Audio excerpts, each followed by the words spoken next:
Now let us start with the last chapter from paper first, that is survey and statistical method. Now, what is mean by statistics? What is mean by statistics? It is the science of collection, presentation, and analysis and interpretation of numerical facts. अलग अलग fact, जैसा point का water, quality of water Akola में कैसी है, वाशिम में कैसी है, मूर्तिजापुर में कैसी है, अकोला में कौन से फिश मिलते हैं नदी में, मोरना नदी में, बालापुर में कौन से मिलते हैं, अमरावती रीजन में कौन से मिलते हैं.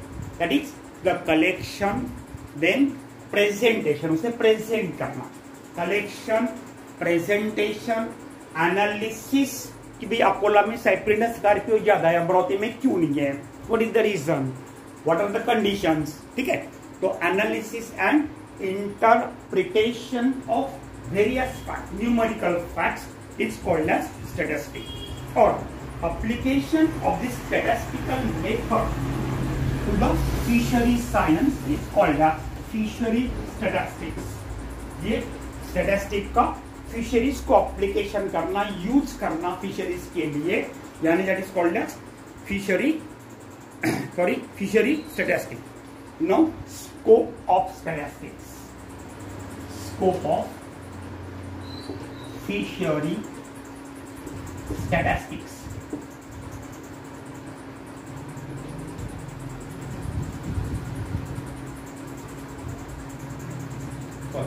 STATIS statistics. इसमें पहला स्कोप है presentation,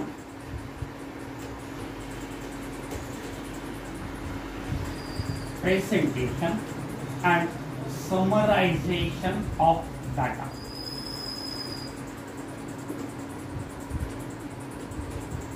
presentation and summarization of data, data present करना और उसे समराइज करना in the form of table. Then estimation of potentiality,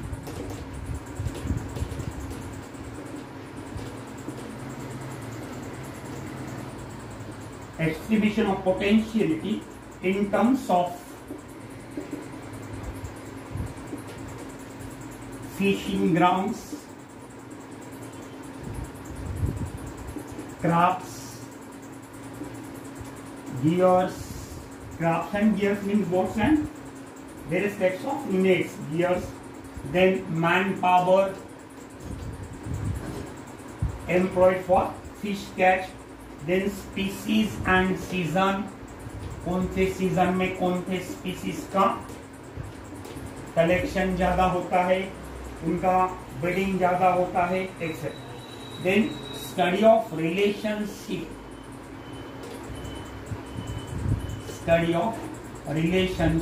between different factors, temperature का और फिश ब्रीडिंग का क्या इफेक्ट है, what is the relation between them. Running water और स्टैग्नेंट वाटर में फिश ब्रीडिंग का रेशियो क्या है, रिलेशन क्या है, that is study of relationship between different factors. Then designing experiment for sample survey, sample survey के लिए तैयारी करना, स्टेप्स तैयार करना. Then measuring supply and demand, supply कितना है फिश का, गियर्स का, बोट्स का, क्राफ्ट्स का, और वो तुलना में सप्लाई कितना है, डिमांड कितनी है और सप्लाई कितना है, इनके बीच में का relation. Then disposal and presentation, consumption and distribution,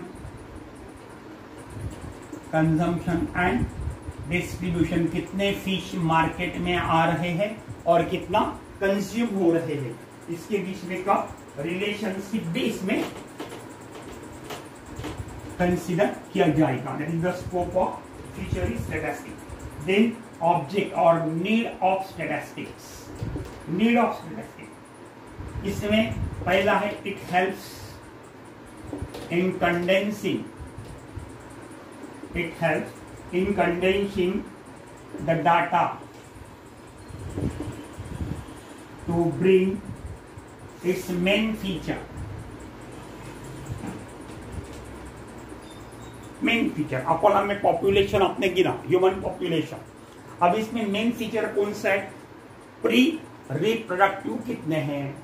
अकोल्यामध्ये पॉप्युलेशन माणसं 50,000 माणसं आहे, पण मग त्यामध्ये मेन इम्पॉर्टंट काय? प्री रिप्रोडक्टिव्ह कितने हैं, रिप्रोडक्टिव्ह कितने हैं, मैच्योर्ड एडल्ट कितने हैं, मेल और फीमेल का रेशियो कितना है।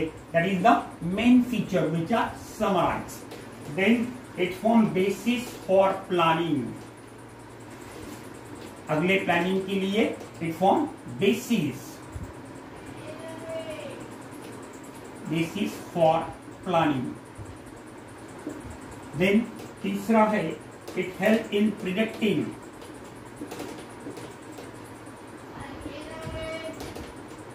abundance of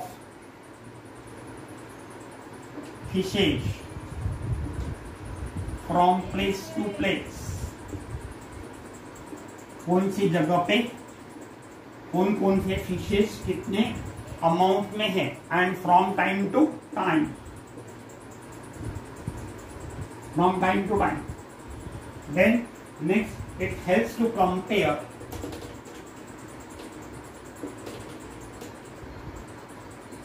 it helps to compare different sets of figure,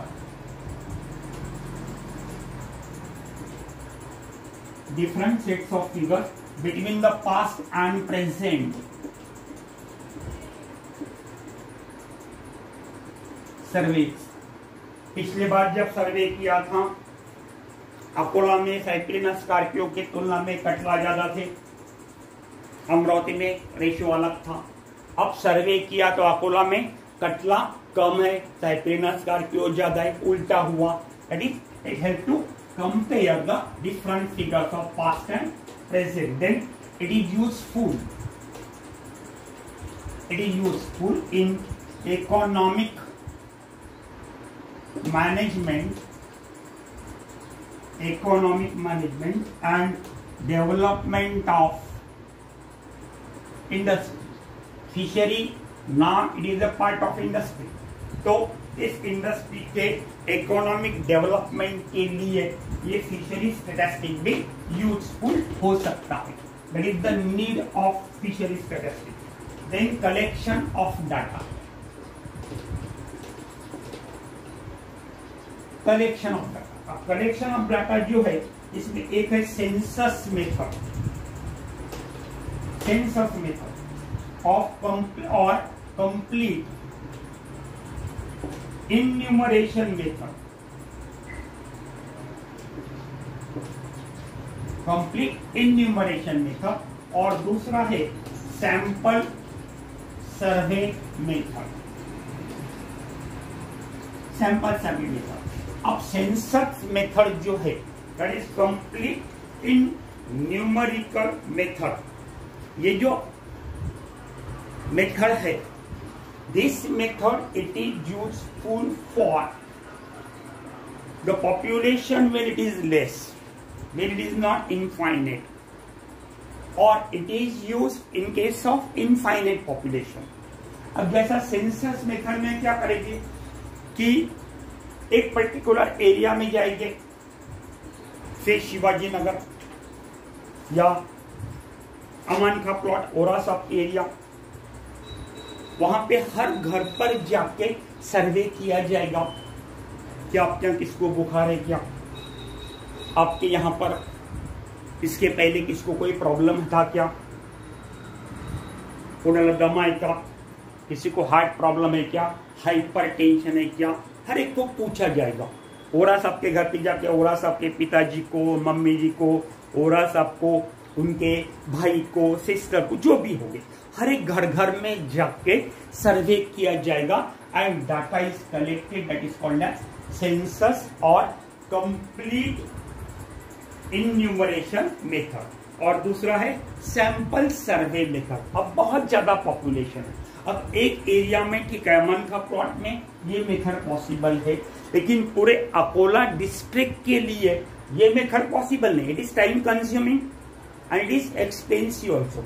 तो यहाँ पर क्या किया जाएगा, सैंपल सर्वे मेथड में हो रहा, सब क्या गए वहां पूछ लिया आजू बाजू में कोई क्या नहीं है, चलो वहां से निकल गए, फिर शिवाजी नगर में आ गए नारेसर के घर को, नारेसर से पूछ लिया आजू बाजू में कुछ है क्या, नहीं है, चले निकले।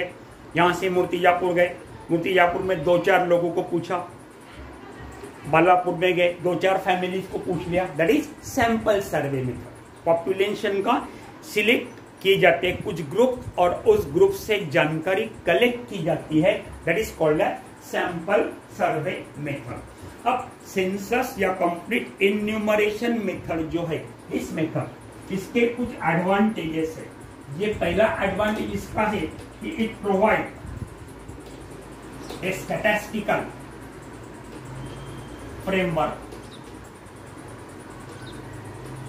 स्टैटिस्टिकल फ्रेमवर्क ये प्रोवाइड करेगा। और दूसरा it is free of errors, free of errors that are present in the sample survey. Sample survey में एरर्स है, क्योंकि नारेसर ने एरिया के बारे में कितनी सच जानकारी दी और कितनी छुपाई, ये सर्वे लेने वाले को पता नहीं है, दैट इज सैंपल सर्वे। तो इसमें एरर रहेगी, इसमें कोई एरर नहीं रहेगा। यह है इसके advantages.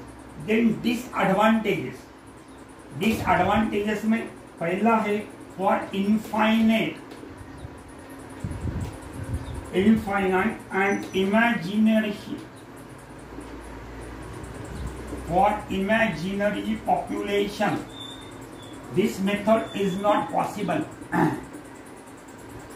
This method is not possible. यानी पहले कहा पूरे अकोले जिले के लिए हर एक के घर पे जा जाके डाटा कलेक्ट करना पॉसिबल नहीं है, and there it is costly, इसको खर्चा भी बहुत ज्यादा लगेगा। It is costly and require times and labours, and requires times and labours. जबकि सैंपल सर्वे मेथड जो है, सैंपल सर्वे मेथड के एडवांटेजेस है greater speed, greater speed and scope of intensive study.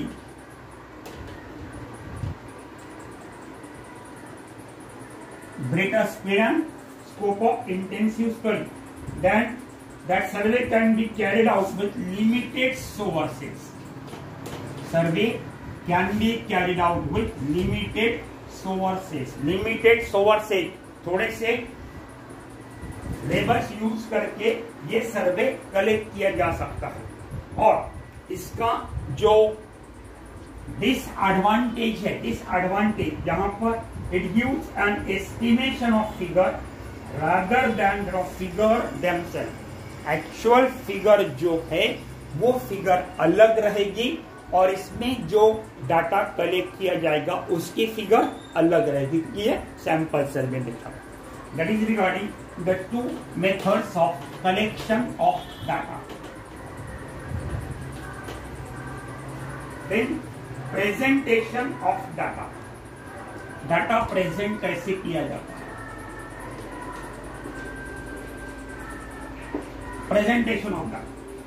Now, once the data is collected, it may be collected from sample survey method or it may be collected from census method. दोनों में से कोई भी method से data एक बार collect कर लिया कि इट शुड बी समराइज, ये शॉर्ट में असं लांब लचक 100 पानं वाचायला वेळ लागेल, it should be summarize in such a way that the main features, उसे इस तरह से समराइज किया जाए, शॉर्ट में डिटेक्ट किया जाए कि वो डाटा के मेन फीचर्स जो है वो क्लियर हो गए। It is done by summarizing the data in different group. जैसा 0 से लेके तो 2 साल तक के कितने बच्चे हैं, 2 साल से लेके 4 साल तक कितने बॉयज एंड गर्ल्स है, 4 साल से लेके 6 साल तक के कितने बॉयज एंड गर्ल्स है। इस तरह से 80 साल तक 90 साल तक कलेक्शन किया जाएगा और उनकी फिगर 2 से 4 साल। अब वैसा नारायण सर के घर को 2 से 4 इतने हैं, 4 से 5 इतने हैं, 60 साल का इतना है, फलाने क्या इतना है, ये पूरा डाटा 100 पेजेस के ऊपर देगा। लेकिन वही अगर एक टेबल बनाया, एज ग्रुप 2 से 4, नंबर ऑफ इंडिविजुअल 5, 4 से 6, number of individual 300, in this way the data is summarised. और इस तरह से समराइज किया जाएगा कि इसके मेन फीचर्स क्लियर हो गए। And it is done by summarizing the data into different groups, noting down the number of observations and putting them in tabular form. और इस तरह से जो टेबल फॉर्म होगा, that table is called the frequency distribution table. It is called as frequency distribution table. That is called as frequency distribution table. Now general rules while forming the table. जब एक table आप form कर रहे हो उस समय के general rules while forming the table. इसमें पहला है the number of class intervals.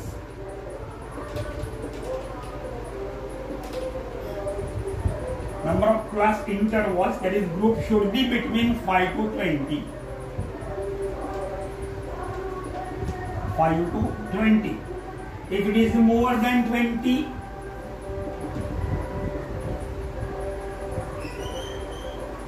what will happen? If it is more than 20, calculation becomes complicated.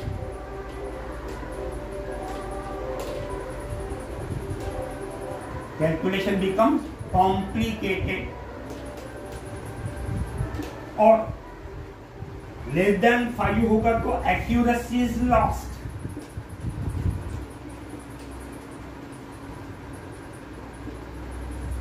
Accuracy is lost. तो इंटरवल जो है 5 से 10, ये हुआ interval 5 to 10।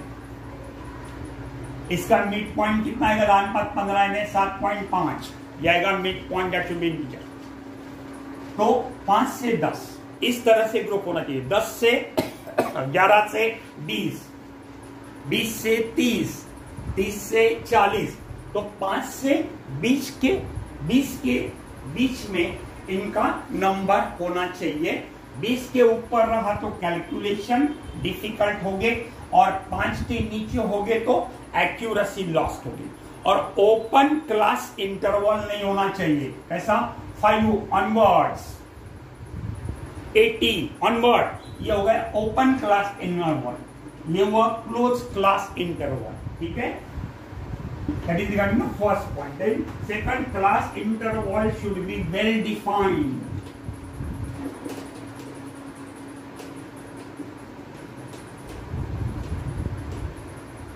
Class interval should be well defined. 5 ते 10 वर्ष, 10 ते 12 वर्ष, like this. Then the open end class interval should not be placed, should not be selected. 5 onward, 10 onward, ये हो गए open class end class interval. Then class interval should be of same size. म्हणजे 1 ते 5, 6 ते 10, 11 ते 15 असं नाही, 5 ते 6, 10, मग 11 ते 20, 21 ते 40 असे नको. They should be of same size. Then the midpoint of the class interval should be an integer. Midpoint जो है वो क्लास का integer होना चाहिए. That is regarding the general rules while forming the data. Then features of survey that are important tool for survey manager. Features of survey. Features of survey. Next point. इसमें data from biological fishery survey form the basis of fish management plan. जो fishery से जो data biological fishery study से सर्वे से जो data form किया है वो फिश मैनेजमेंट प्लान के लिए यूजफुल होगा। ये एरिया में प्रेडेटरी फिशेज ज़्यादा है, स्नेक्स ज़्यादा है, बर्ड्स ज़्यादा है। तो ऐसे कंडीशन में स्नेक से और प्रेडेटरी फिश से अपने कल्चर्ड फिशेज को बचाने के लिए क्या करना चाहिए, इस तरह का प्लान पहले ही तैयार किया जाएगा। Then wasteful and harmful stocking is avoided and the number of fishes to be introduced is known। उनसे पॉइंट की प्रोडक्टिविटी कितनी है, उसमें जू प्लैंक्टन का प्रोडक्शन कितना होता है, उस पर आधारित हम स्टॉकिंग रेट डिसाइड करेंगे।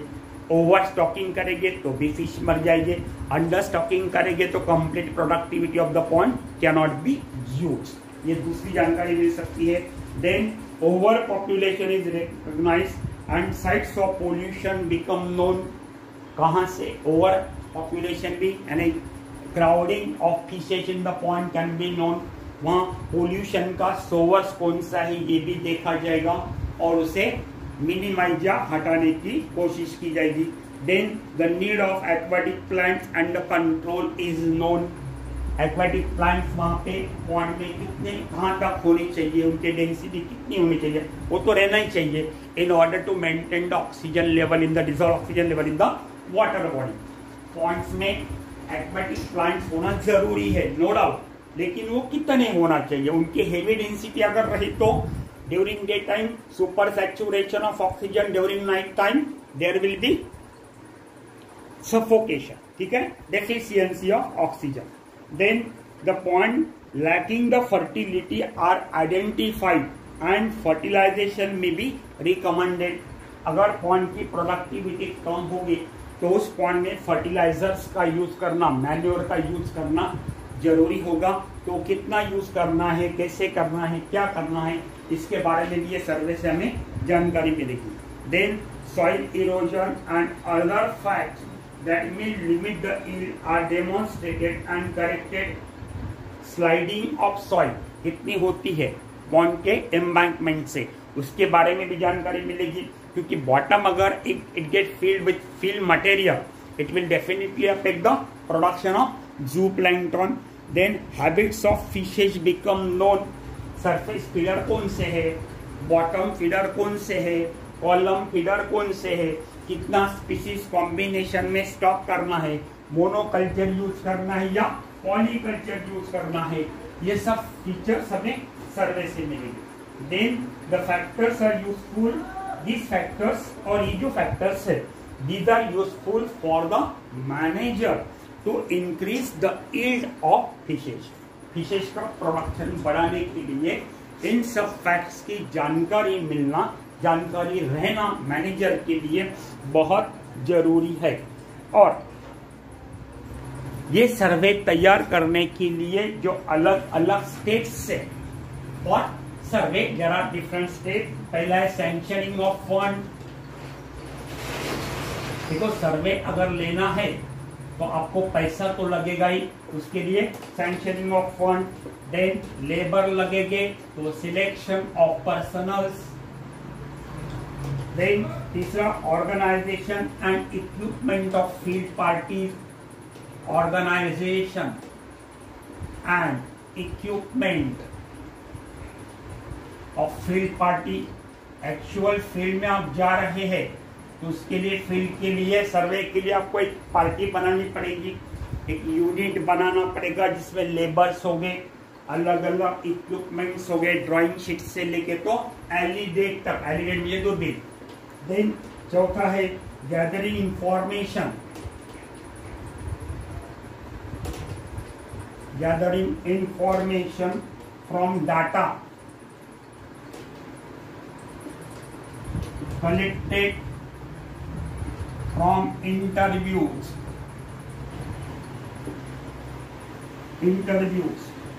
then literature and conferences, literature, conferences और इंटरव्यू से जो डाटा कलेक्ट किया है उसको, इंफॉर्मेशन को कलेक्ट करना, गैदर करना। Then planning, coordination and integration of field program. Field program के लिए कोऑर्डिनेशन और इंटीग्रेशन जरूरी है, नहीं तो एक आएगा दूसरा नहीं आएगा, दिन चला जाएगा, that will be expensive. Then provision of base map, वहां पर का नक्शा निकालने के लिए प्रोविजंस करना पड़ेगा। Then starting intensive investigation of problem, lakes and stream, pollution area, productivity, migration and fish species, ये सब आपको वहां पर कलेक्ट करना पड़ेगा। ऐसा इंटेंस इन्वेस्टिगेशन लेना पड़ेगा, specially regarding the problems like lake है कि स्ट्रीम है, सोर्स ऑफ वाटर कौन सा है, लेक है कि स्ट्रीम है। उसके बाद में वहां पर पोल्यूशन कहाँ कहाँ है, पोल्यूशन एरियाज कहाँ है, क्या पोल्यूटेड वाटर फिश फार्म के पहले डाला जाता है या फिश फार्म के बाद में डाला जाता है। फिश फार्म के बाद में जब अगर पोल्यूटेड वाटर उसमें इंक्लूड होता होगा तो कोई प्रॉब्लम नहीं, लेकिन फिश फार्म के पहले अगर इंक्लूड होता होगा तो polluted water ultimately enter into the fish farm and will cause the heavy mortality. Then publication of results in technical papers and popular reports, जो भी आपने डाटा कलेक्ट किया है वो उसका पब्लिकेशन करना, that is regarding the facts which are useful for manager to increase the productivity. Then planning required for survey.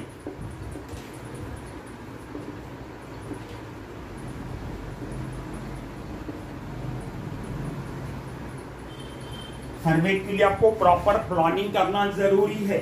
क्या working schedule जो है, कब जाना है, कितने बजे जाना है, कौन से एरिया में जाना है, that is working schedule, it should be properly fix and the calculated circle stations are collected।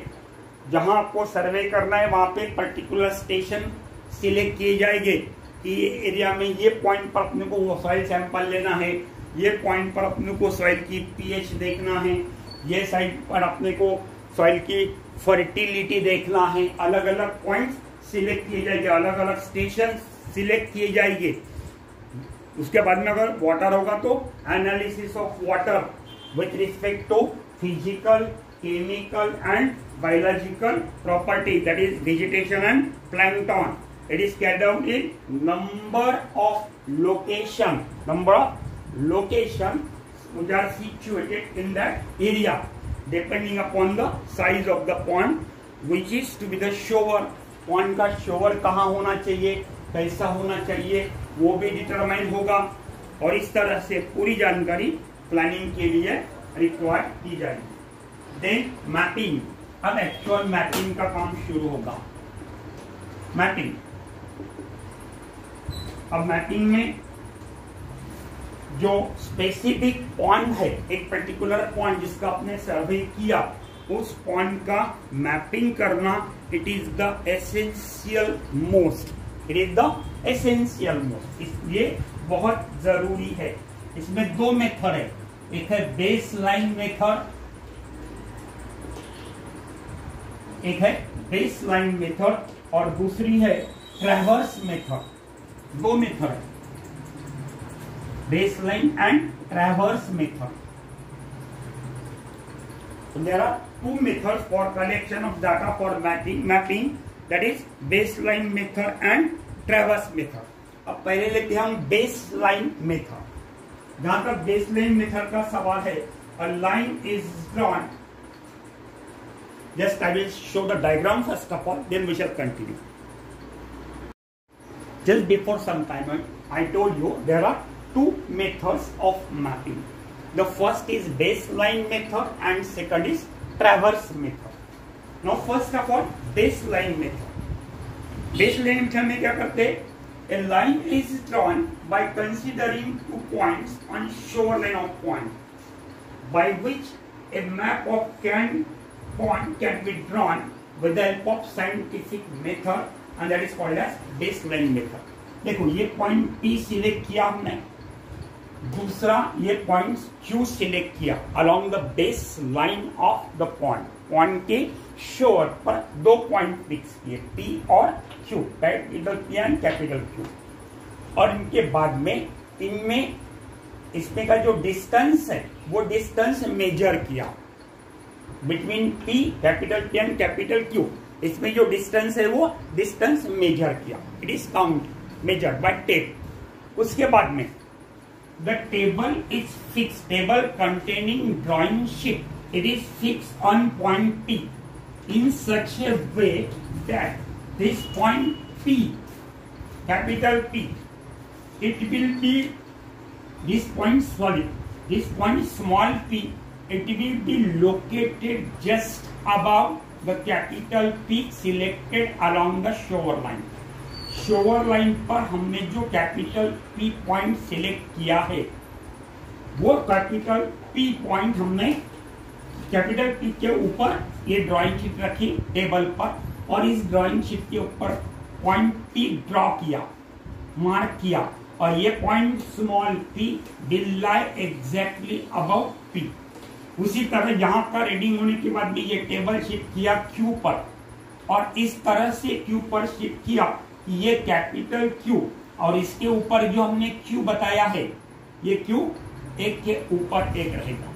अब ये जो डिस्टेंस है कैपिटल P और कैपिटल Q का, it is measured on the scale. Suppose ये 10 मीटर है तो फॉर 2 मीटर 1 सेंटीमीटर, फिर 10 मीटर के लिए कितना लगेगा 5 सेंटीमीटर, तो P और Q के बीच में डिस्टेंस कितना रहेगा 5 सेंटीमीटर का। तो this distance is taken on the scale. Then different points along the shore line they are selected, ठीक है, different points along the shore line they are selected and this points they are marked as A, B, C, D, E and so on. For example, A means a tree, point के दूसरे side में A means tree, B means rock, C means building वगैरह वगैरह। इस तरह से अलग अलग पॉइंट सिलेक्ट किए गए पॉइंट के दूसरे शोर पर, ठीक है। और उसके बाद with the help of alidade दूरबीन के माध्यम से ये पॉइंट P से ये सभी पॉइंट लोकेट किए गए A, B, C, D, A by alidade, it is special instrument. तो with the help of alidade adjust the point Q and count the distance with the help of metre tape. मैंने अभी कहा कि alidade के माध्यम से P और Q का डिस्टेंस गिना जाए, पहले P और Q का गिना जाएगा, यहाँ एलिडेट रख के Q पर फोकस किया जाएगा और यहाँ पे लाइन ड्रॉ की जाएगी, it is taken on the scale.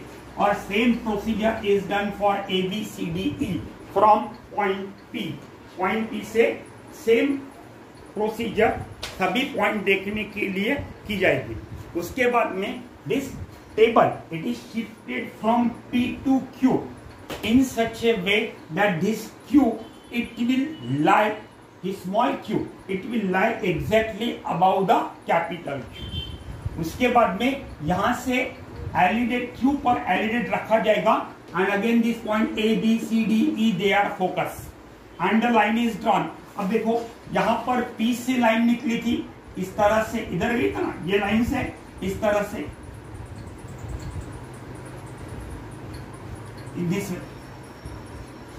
ये पीपर से जो लाइन निकली थी ये पीपर के लाइन को ये Q पर की लाइन जो निकली है एलिडेट से अलग अलग पॉइंट पर A, B, C, D, E पर, वो एक पर्टिकुलर पॉइंट पर इंटरसेक्ट करेगी एंड देयर लेबल है A, B, C, D, E, that is base line method, ठीक है।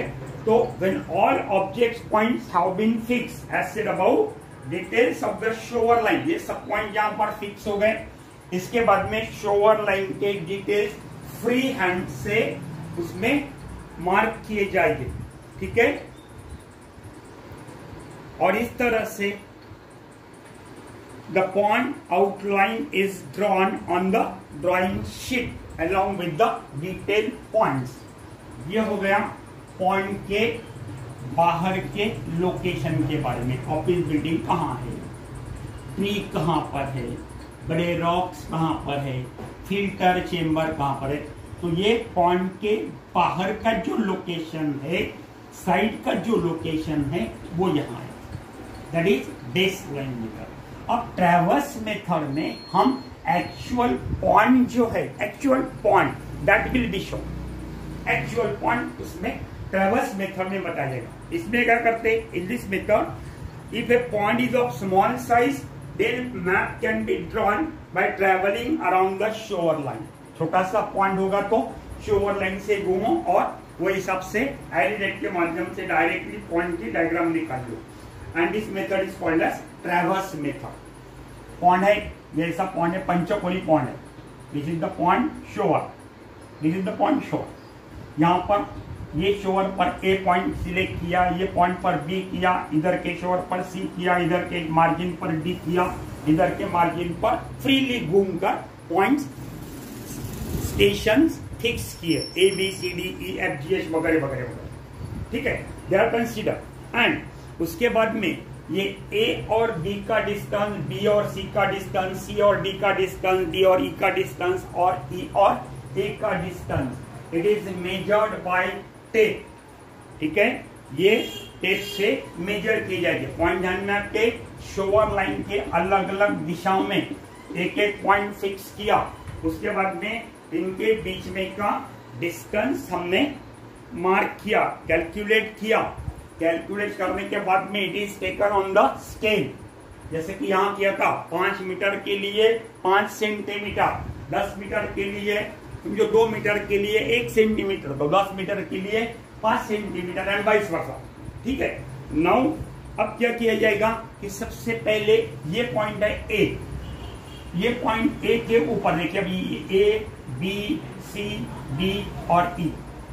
सबसे पहले table along with drawing sheet it is fix on the point A in and on the drawing sheet point A is selected.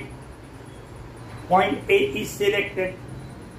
Point A select करने के बाद में इस तरह से टेबल रखा जाएगा कि ये स्मॉल ए के, ये कैपिटल ए के बराबर ऊपर टेबल पर ये स्मॉल ए आएगा। फिर स्मॉल ए पे एडिडेड रख के बी की तरफ फोकस किया जाएगा और यहाँ लाइन ड्रॉ की जाएगी। बी पर फोकस किया, ये एक्चुअल लाइन इतनी रहेगी, ये ऐसा रहेगा शॉर्ट में, ताकि आपको समझ में लाइक दिस। लाइन ड्रॉ की और ए और बी का डिस्टेंस गिना। It is taken on the scale and drawn here. ये आ गया ए और बी। ठीक है, ये ए बी वाला ये उठाया, इस स्पॉट पर लाया, दूसरे शोर पर, and the table along with drawing sheet is fixed in such a way that on this capital B the point small b will be located fixedly, strictly. ये B पॉइंट यहाँ लोकेट हुआ। B से एडिडेट के माध्यम से C के दिशा में focus किया, ये C है। Line is drawn like this by alidade compass. Line draw करने के बाद में B और C का डिस्टेंस गिना गया। It is taken on a scale and it is drawn here. ये आ गया C, यानी ये A आ गया, ये B हो गया और ये C हो गया, स्मॉल c। ठीक है, बाद में टेबल यहां से उठा के C पर रखा, स्मॉल कैपिटल C के ऊपर बराबर स्मॉल c आएगा।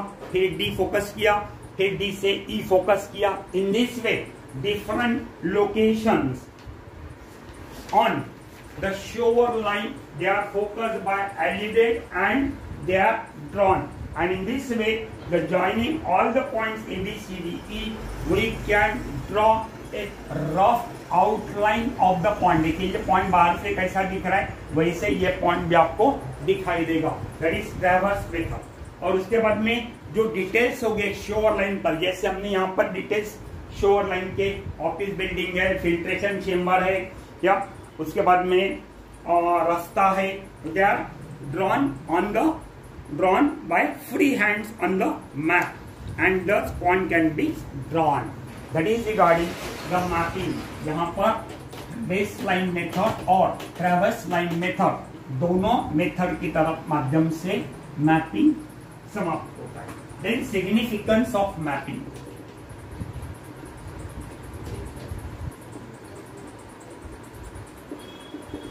सिग्निफिकेंस ऑफ मैपिंग, इसमें पहला पॉइंट आता है फिश पॉइजनिंग। अब पॉइंट ट्रैवर्स मेथड में हमने पॉइंट की साइज देख लिया, कितना बड़ा पॉइंट है, कितना बड़ा पॉइंट है, और ये पॉइंट में कितना पानी रह सकता है, ये पानी का वेट भी हमें पता चलता है। 2/1/1 इतनी अगर डेप्थ होगी पानी की, 2/1/1 एक्वेरियम 2/1/1, तो इसमें 40 लीटर पानी मारता है। 2 feet by 1 feet by 1 feet 40 metre.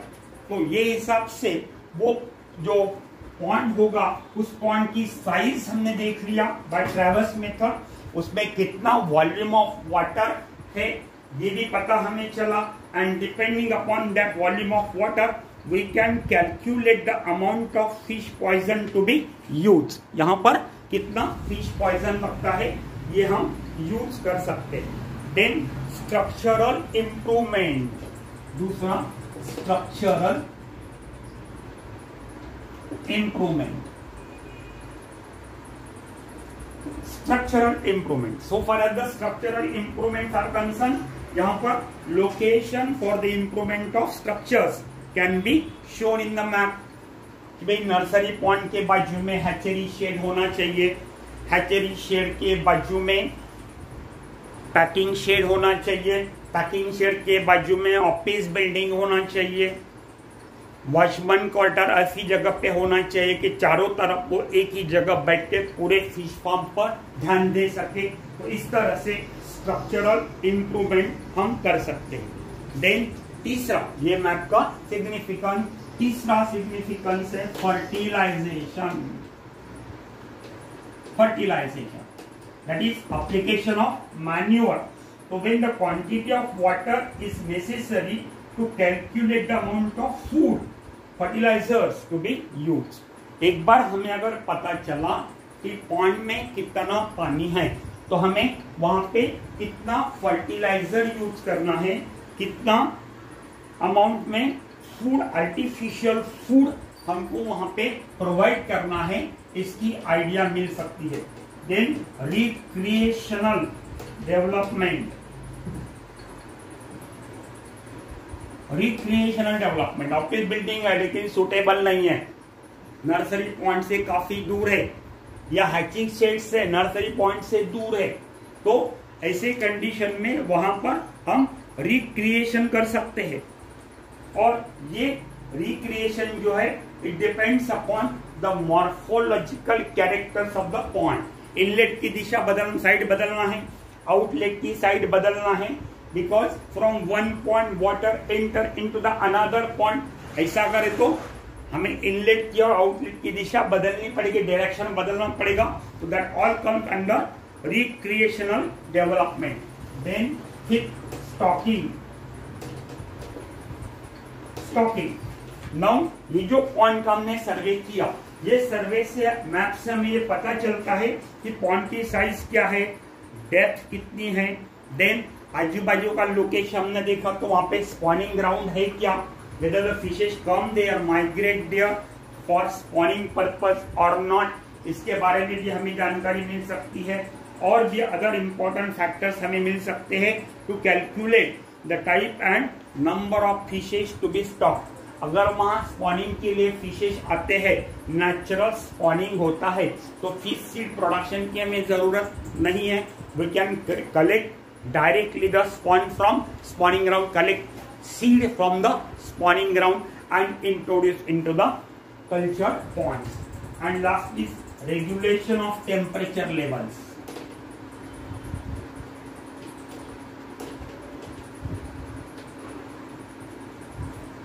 Temperature अगर कम होता है पानी का